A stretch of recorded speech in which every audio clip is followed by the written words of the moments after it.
인터뷰를 보시면은 한국에도 좋은 건축사가 많은데 정작 한국에서는 한국 건축사들이 제대로 설계하고 건축할 기회를 갖지 못하고 있습니다. 오히려 나 같은 외국인에게는 기회를 주고 있고요. 이러한 것들은 정말 이상해요. 이상하다는 말까지 인터뷰를 했습니다.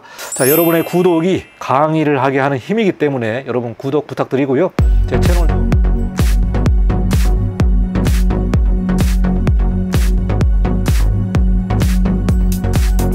네, 안녕하십니까. 이건영 건축사입니다. 이번 시간은 특강 형식으로 강의를 하도록 하겠습니다. 주제는 공공건축 4대주의라는 상당히 무거운 주제가 되겠는데요. 어떻게 보면은 비판적인 한국의 건축을 고발하는 것 같습니다. 2대12 특집 기사로 실린 내용인데요. 공공건축 4대주의라는 이 제목으로 3번에 걸쳐서 2대12에서 기획기사를 내보냈습니다. 그래서 이 기사를 보고 저도 깜짝 놀랐는데요. 공공건축의 4대주의 현상을 날카롭게 비판한 내용이 되겠습니다. 우리가 건축을 볼 때에 굉장히 우아하고 또 고상하고 교양적인 측면으로 건축을 바라보는 부분이 있다면 한쪽에서는 굉장히 현실적이고 치열하고 건축을 고민하는 그 현장에 목소리가 있는 것 같습니다. 이렇게 두 가지 시각을 골고루게 갖춰야만 한국 건축의 문제를 잘 볼 수 있는데요. 정말 공공건축에서의 4대주의 문제가 얼마나 심각한지 그 내용도 좀 살펴보도록 하겠습니다. 한국 건축사들이 불쌍하다. 이 문구는 정말 슬픈 문구가 되겠는데요. 지금 노벨문학상을 한강 작가가 수상하면서 한국이 발칵 뒤집혔습니다. 정말 넘사벽으로 우리가 알고 있었던 문학계에서 노벨상을 받았기 때문에 한국에 깜짝 놀랄 만한 일이 벌어졌는데요. 건축에서도 노벨상에 버금가는 프리츠커상이 있습니다. 프리츠커상은 매년 3월에 수상을 하게 되는데요. 이 한국 건축사들이 불쌍하다. 이 문구는 프리츠커 건축상을 받은 일본의 건축사가 한국의 건축사를 보면서 정말 부조리한 측면을 비판한 문구가 바로 한국 건축사들이 불쌍하다. 이렇게 언론 인터뷰한 내용이 있어서 정말 한국 건축계가 세계적인 건축 수준으로 가려면 아직도 멀었다. 이 부분은 우리가 극명하게 알 수 있는 문구가 되겠습니다. 그러면 이 시간에 공공건축 4대주의 문제와 더불어서 한국 건축계의 현황을 좀 같이 살펴보면서 특강을 이어가도록 하겠습니다. 2024년 3월에 프리츠커 수상자가 야마모토 리켄 일본 건축사가 수상을 했습니다. 현재 노벨상에 버금가는 건축상이 바로 프리츠커상이 되겠는데요. 일본은 그동안 9명이 수상됐습니다. 9명.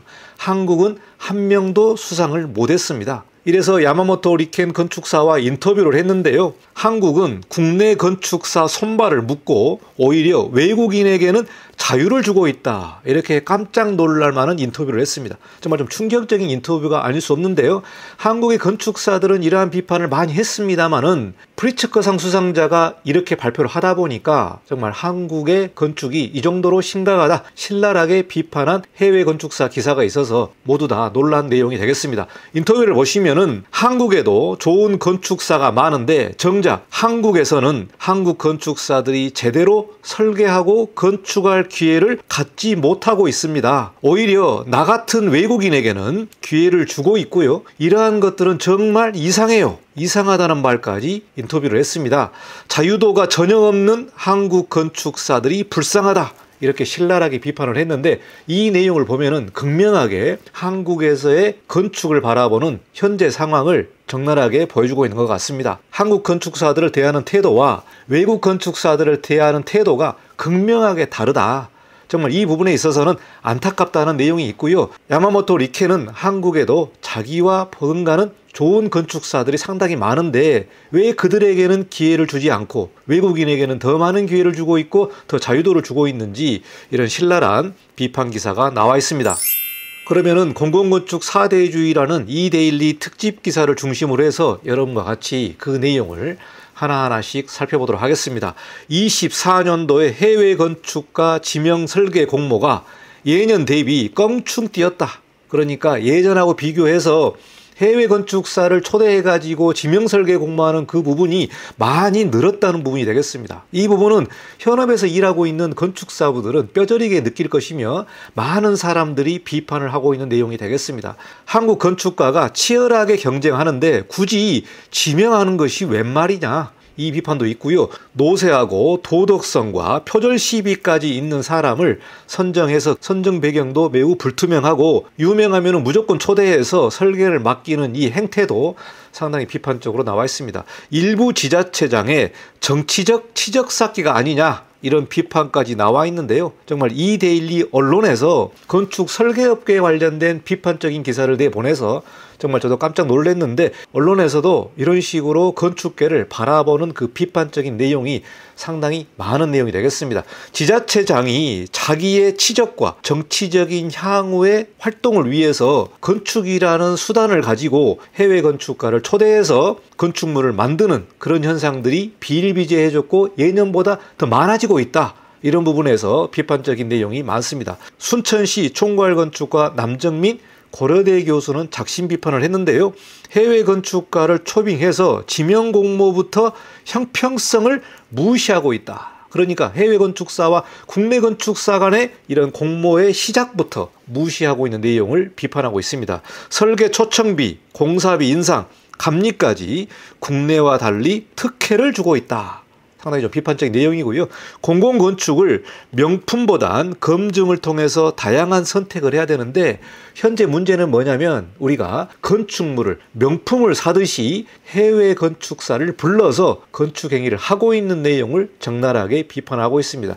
그 프로젝트 하나하나에 대해서 검증과 실력을 경쟁을 해서 선택하는 게 아니라 이미 명품을 제작하고 있는 건축사를 불러서 지명을 해가지고 설계를 맡기는 이 행태가 과연 올바른 것인가? 정말 문제가 있다. 국가의 중요한 프로젝트나 대형 프로젝트 같은 경우는 해외 건축가와 국제설계 공모를 통해서 선정하는 일은 우리가 인정할 수 있습니다만은 그것도 좀 적당히 해야지 국제설계 공모까지 할 필요가 없는 그러한 건축물을 어마어마한 비용을 들여서 초대를 하고 설계를 하고 있다는 부분이 비판적으로 많은 내용이 있는 것 같습니다. 자, 언론의 비판적인 기사를 보면은 공공건축 공모에 한국 건축사가 오히려 역차별을 받고 있고요. 지자체의 랜드마크의 역할하는 그 건축물은 외국인이 싹쓸이하고 있다. 이렇게 직설적으로 비판을 하고 있습니다. 여기 부산의 특별건축구역 7개를 보니까요. 외국의 건축사가 설계를 했습니다. 남천 2구역 재건축 정비사업 도미니크 페로 프랑스 건축사죠. 남포동 하브타운, 미포 오션사이트 호텔 이런 복합개발에 관련된 특별건축구역의 7개를 프랑스, 네덜란드, 프랑스, 미국 이렇게 외국 건축가가 설계한다는 부분이 정말 충격을 주고 있다. 이렇게 말을 하고 있습니다. 지자체는 공공건축 4대주의가 아니냐. 부산의 7개 모두 외국인 선정을 해서 충격을 주고 있다. 해외 건축사 지명 공모에 불공정 논란이 있고요. 이러한 논란 때문에 국가건축정책위원회 대책 마련을 나섰다. 이런 기사가 나와 있습니다. 정말 굳이 이렇게 국가적인 프로젝트가 아닌 일반적인 프로젝트도 해외 건축사를 불러서 이렇게 설계를 꼭 해야 되는지, 즉 외국의 유명 건축사를 불러서 그들의 명품을 구매를 하는 것과 무엇이 다르냐 이렇게 비판이 나와 있습니다.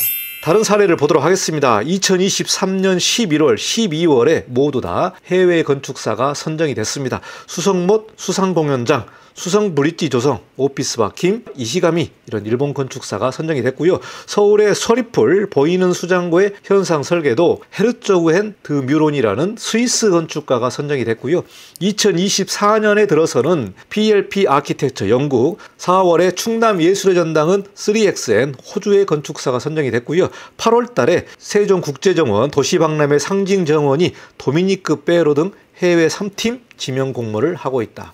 여기 부산의 명예자문 건축사도 위니마스가 선정되어 있고요. 서울 같은 경우는 서울 도시건축 비엔날레 총괄도 토머스 헤더윅이 선정이 되어 있습니다. 이 사례는 공공에 관련된 내용만 지금 보여주고 있는데요. 민간에까지 넘어가게 된다면 정말 많은 프로젝트가 해외 건축사들이 들어와서 설계를 하고 있다. 이렇게 말을 하고 있습니다.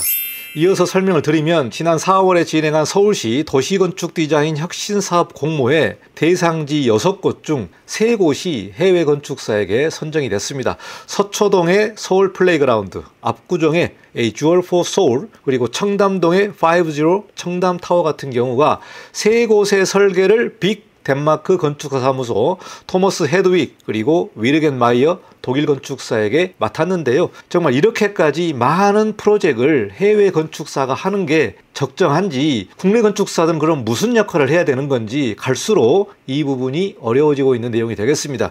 미국의 미투에 연루된 건축사, 한국에서는 극환영을 받고 있고요. 마케팅에 극활용을 하고 있다. 노쇠하지만 그냥 유명하다는 이유로 선정을 하고 있습니다. 이 건축사분은 공공건축과 민간건축에 한국의 프로젝트를 많이 하고 있는데요. 정말 현재는 미국에서 미투에 연루되다 보니까 현업에서는 배제되고 그 사람 이름만 남아있는 건축사 사무소가 되겠습니다. 이 부분은 노쇠하지만 그냥 유명하다는 이유로 선정을 해서 한국에서는 극진한 대접을 받고 있는 그 내용이 현장에서 일어나고 있습니다.